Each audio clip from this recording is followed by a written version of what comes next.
Hello, everyone. This is Maureen, and welcome back to another day of praying through the darkness. Now, our topic for today is about having a courageous heart.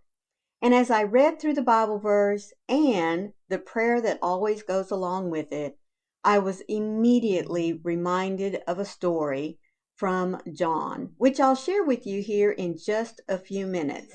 But first, let me remind you that these daily devotionals that I bring to you come from this little blue book that's put out by Broad Street Publishers. The title is 365 Days of Devotions for Depression and Anxiety. But remember, whether you suffer from either one of these or both every single day, or just occasionally because you've hit a bump in the road, this is for each and every one of us. And in fact, I also want to let you know, as far as I'm concerned, it's for each and every one of us. Because folks, anytime we spend any time looking at scripture, studying its word, and reflecting on it, our life just always gets a whole lot better. So, if you wish to have a copy of this book for your own, I've left a link for you down in the description box. All you have to do is click on it and it'll take you right to it. Our verse this morning comes from Psalms 31:24, and our title for today is Courageous Heart. So let's see what Psalms has for us. Be of good courage, and he shall strengthen your heart, all you who hope in the Lord. Now, as I told you as I was going through the verse this morning and then reading over the prayer, because I don't like to stumble over the words, even though I still do. But anyway, it immediately brought a story, or really a picture in my mind, of the woman at the well. Do you remember that story? Well, John tells us in his rendition or story of Jesus and his life that he had been traveling for quite a while and was tired. And he came to this small town and automatically went to the well and sat down because, number one, he was tired. Number two, he was thirsty. I mean, he was human, just like the rest of us, physical exertion. I'm sure he might have been traveling during the heat of the day. I mean, just normal things. You get tired, you get thirsty. And just so happened that there was a Samaritan woman at the well drawing water, filling up her jugs. Now, if you know anything about the Jews and the Samaritans, they didn't interact with each other. They just didn't. But we know Jesus. Jesus didn't look at that kind of relationship. All he saw was each and every one of us for exactly who we were, humans, the purpose of why he was here. So he asked the woman if she, could have a drink of water. And she looks at him and says, you know I'm a Samaritan. And he said, yes, I do. In fact, I know quite a bit about you. And another thing about this is men did not speak to women, especially if they weren't accompanied by, a male member of the family. But truly, women just weren't spoken to at all unless it was woman to woman. So, here's all these contradictions. Jesus talking to a Samaritan, Jesus talking to a woman, Jesus talking to a woman that's out there by herself. So, I mean, right there, as far as social niceties, I guess you say, are concerned, Jesus was breaking all the rules. But we know that didn't bother Jesus at all. But as he started to speak to her, he convinced her, I know everything about you. I know that you have had 5 husbands, and in fact, right now, you are even living with a man that you're not married to. Well, oh my goodness, she's never met this man before. She automatically knows that, he is a Jew. But as they continue talking, she comes to realize that he's got to be a prophet if he knows all this stuff about her. But Jesus continues to minister to her. the conversation eventually turns to not just the water that takes care of our bodies because we drink it, but he also presents to her the idea of living water, water that will quench your soul and you will never, ever be thirsty again. And of course, she asked for this living water. How can I get it? I want it. And he told her that just by her asking and believing in who he is, she had already received it.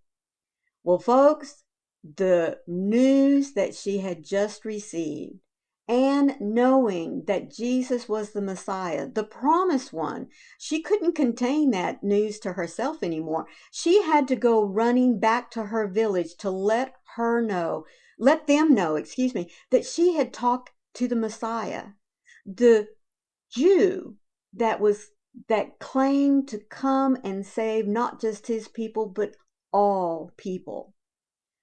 Folks, that had to take great courage. Because remember what I told you?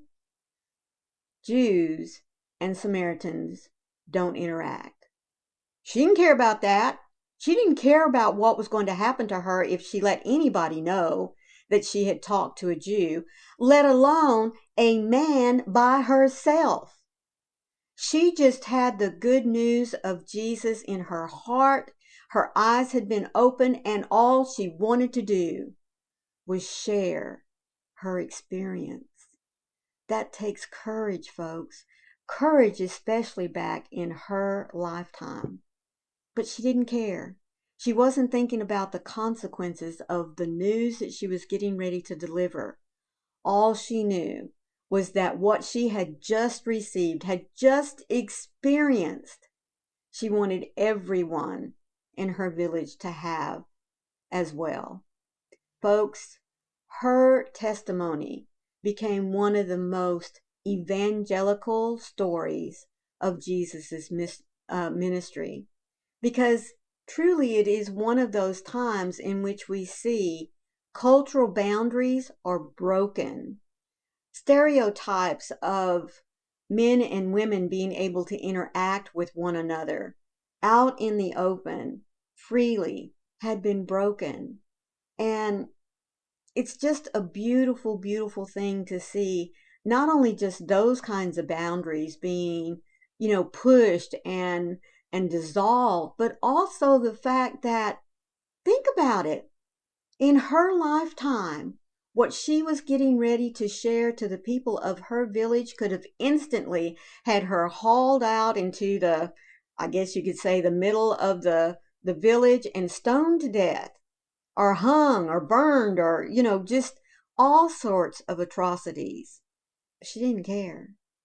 She had a courageous heart for sharing what she had just experienced, believing that not only was she giving this living water for her soul, but she wanted others to have it as well. A courageous heart. How many times are we courageous in our daily walk in wanting to share the living water that we have with others? Think about that today. Think about it right now as I go through this prayer with you. Jesus, there is no easy path in life, no problem-free highway where I can bypass the suffering of this world. I cannot get through this existence avoiding the pain that inevitably touches my life. You are a refuge for the wanderer, strength to the weak, and healer of the broken. When you ministered in the last years of your life, you were surrounded by the broken and the needy. The sick came to you in droves looking for healing. You welcomed them all, and still you welcome me in my weakness.